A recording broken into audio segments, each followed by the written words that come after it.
RVS.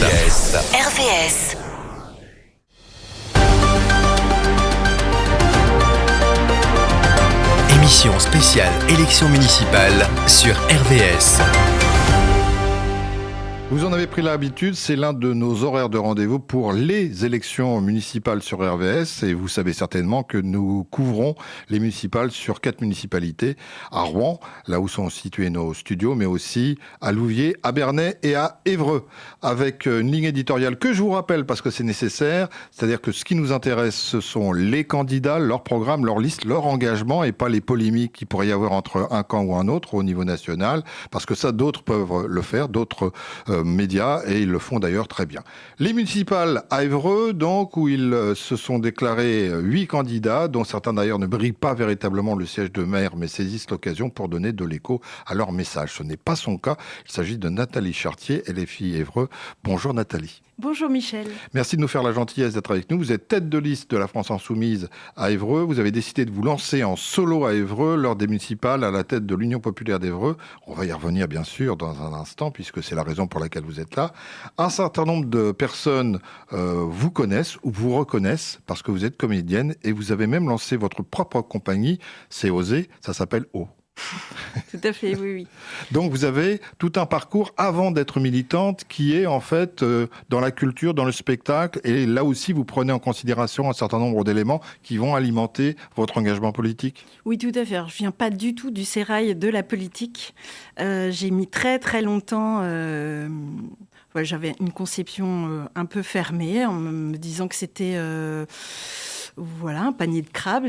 Oui. Et non, en famille, c'était même assez impoli, voire tabou de parler politique. Parlez pas de politique à table, c'est interdit. Absolument pas. Et je ne sais pas comment j'ai fait pour passer au travers de grèves d'étudiantes ou quoi que ce soit. J'ai fait toute ma scolarité sans aucune mobilisation étudiante. Donc vraiment...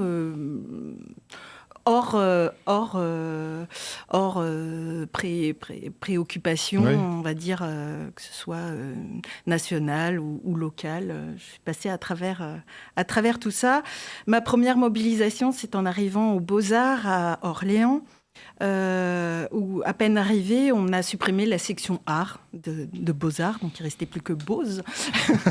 Et donc, on a occupé l'école, et c'était la première fois que je voyais qu'on pouvait résister à une décision publique, oui. En l'occurrence la mairie qui décidait de supprimer cette section.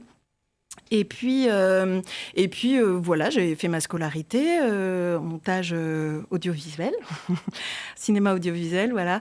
Et sortie de l'âge, je faisais déjà du théâtre en amateur et j'ai croisé, on va dire, les passions. Et j'en ai fait mon métier. Je faisais de l'animation, voilà, les 3 passions. Je faisais de l'animation, donc vraiment au contact des jeunes et de les orienter vers la pratique artistique. Et... d'apporter ce que l'éducation nationale ne donne pas, c'est-à-dire pas que le savoir, mais l'être aussi, la connaissance de soi et comment on travaille avec les autres. Je faisais aussi de la musique, c'est important parce qu'en musique, évidemment, dans un orchestre, on est obligé de s'écouter. Donc tout ça, mis bout à bout,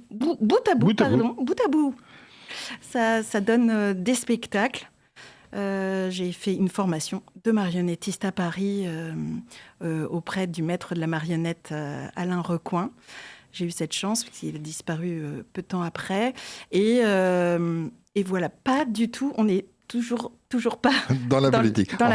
Il y a un mot commun en fait entre le monde culturel et la politique, c'est scène, parce qu'on parle de scène politique et vous étiez dans la mise en scène. Donc quand vous parlez de toutes ces qualités que vous avez développées et qui étaient certainement ancrées en vous, l'écoute, le partage, choisir, donner à, puisqu'en fait on donne à un public, on peut le retrouver dans une belle version du mot politique puisque c'est la vie de la cité et là il peut y avoir un rendu qui peut être très joli.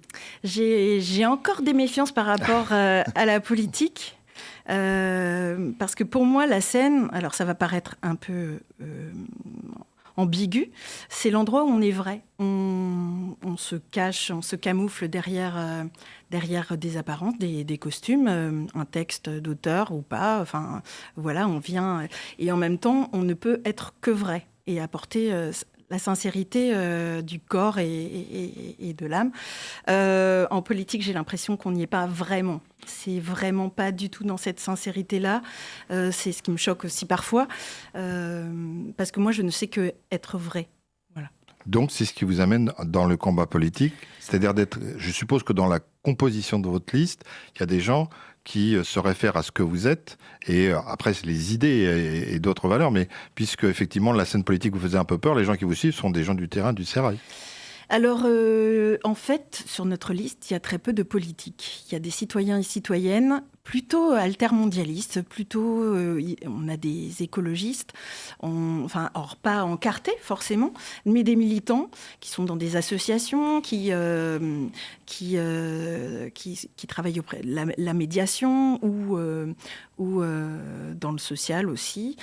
Et je crois qu'ils ont compris qu'il était temps que le citoyen mette la main à la pâte, qu'on ne pouvait pas déléguer le pouvoir, notre pouvoir, aux politiques, justement.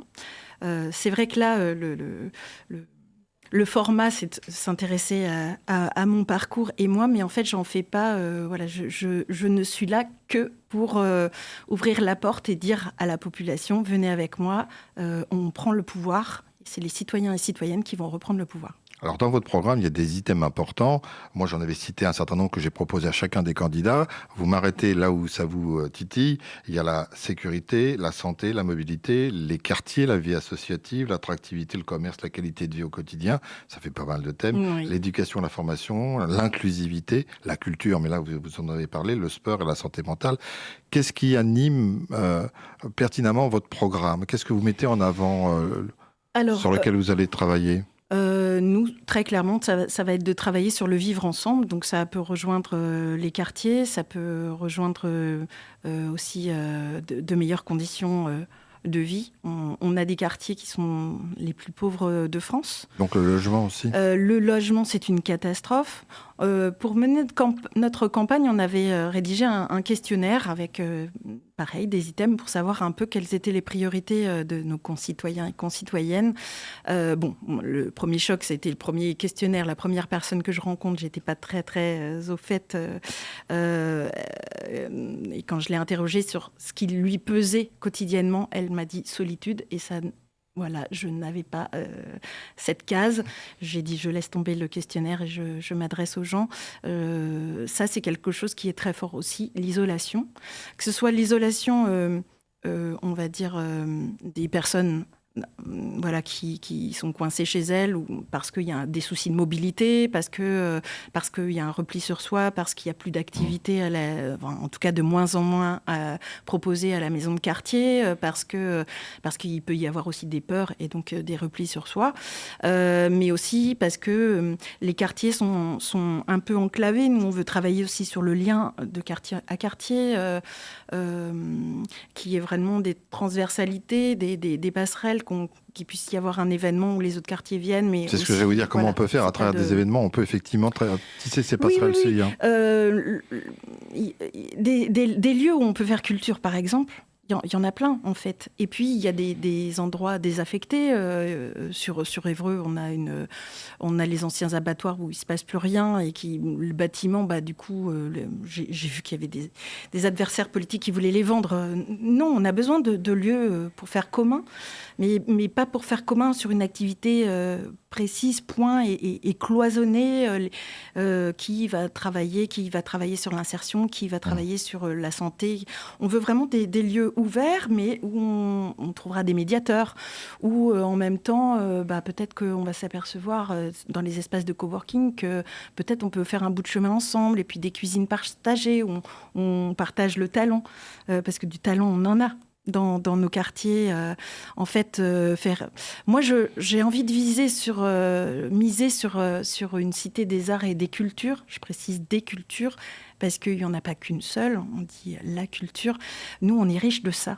Et prenons ce savoir-faire-là, cette connaissance-là, partageons-la, transmettons-la.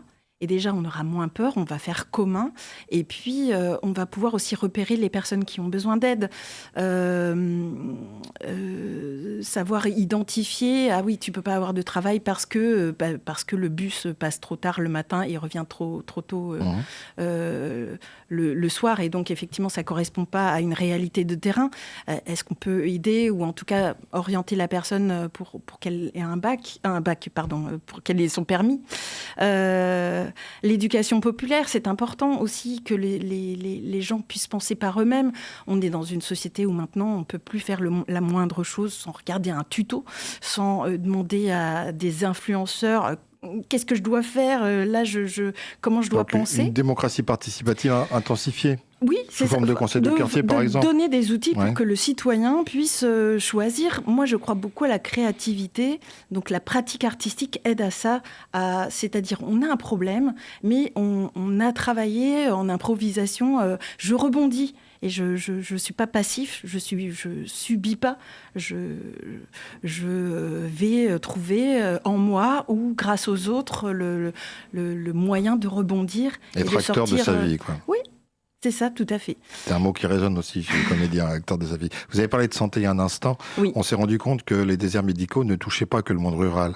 On le retrouvait également en ville et parfois dans les quartiers dits défavorisés. Alors, nous, à Évreux, nous étions le premier désert médical de France et nous sommes passés troisième, avant-dernier, parce qu'on a dans les pharmacies moyen de consulter. Par visio. Je pense que ce n'est pas la solution. Alors, il y a la santé physique et la santé mentale. On a un hôpital psychiatrique aussi qui déborde sur Évreux et on sent qu'il y a aussi une vraie crise sanitaire qui s'annonce. Tout est relié en même temps. Si on n'a plus de sens dans sa vie, on va utiliser des anxiolytiques.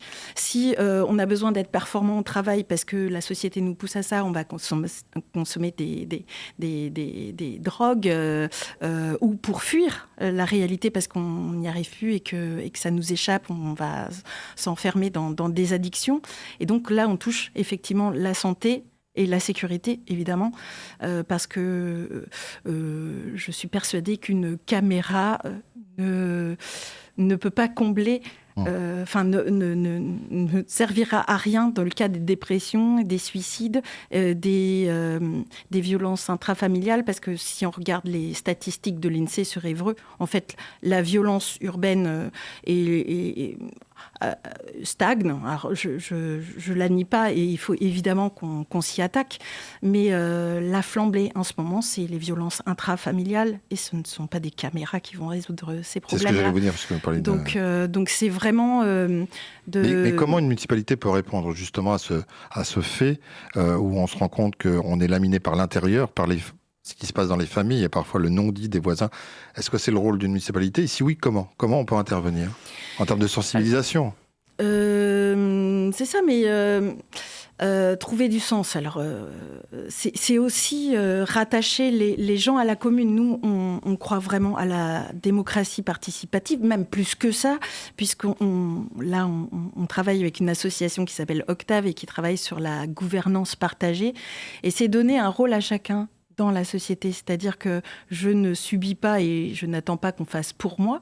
Je vais réfléchir, on va réfléchir ensemble et du coup, je vais contribuer, soit par une idée, soit aussi parce que j'ai des échanges de savoir, parce que on est très attaché aussi à la forme de conventions citoyennes, d'organiser des conventions citoyennes transversales.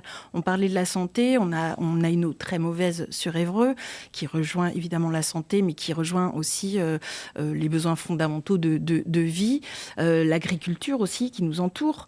On se dit que par exemple, si on axe sur l'alimentation saine pour tous les enfants d'Évreux, c'est-à-dire une alimentation bio et gratuite, on va créer une demande et que ça va peut-être inciter des maraîchers bio, si possible, à venir sur le territoire et donc à changer aussi leur mode de culture. Il nous reste très peu de temps, Nathalie, en 20 secondes, c'est les 20 secondes qui nous restent.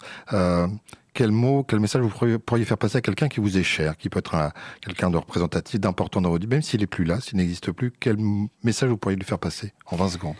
On a besoin d'espoir. On nous a longtemps fait croire qu'on ne pouvait plus rien faire. C'est faux. On peut toujours faire quelque chose et dans tout état de cause, on n'a plus le choix. Donc, allons-y tous ensemble. C'est destiné à une personne en particulier? Non, c'est destiné à la population en général. Merci Nathalie Chartier d'être venue jusqu'à nos studios rouennais. Parce qu'on voit que le parcours peut se faire dans les deux sens. Merci, on vous souhaite une très belle campagne. Merci. Merci.